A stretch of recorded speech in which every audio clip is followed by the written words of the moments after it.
जी नमस्ते। देखिए हमने के आंगन में नींबू के पेड़ बा लोग हम देखावल चाहते ना बबुआ। केने बा नींबू के पेड़ तनी बता दा।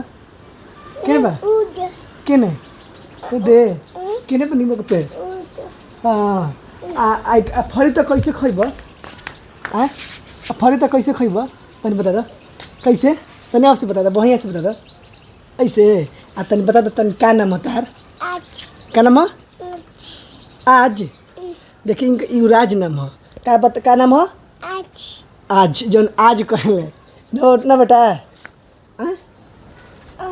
हाँ आम ना हो ई नींबू के पेड़ हो दो तरह का तरह फल बा। हाँ चली बबुआ खुश बाड़ा न। आई नींबू फल तो खइबा न। हाँ आ तनी कुछ बोल दो तनी कुछ बोल दो। कैसे हो गया कैसे तन बता दे बढ़िया से तन बता दे कहिया से कैसे ना होती वाह तो ना ले तारे के बता दे। हाँ ऐसा कैसे ऐसे। हाँ हाँ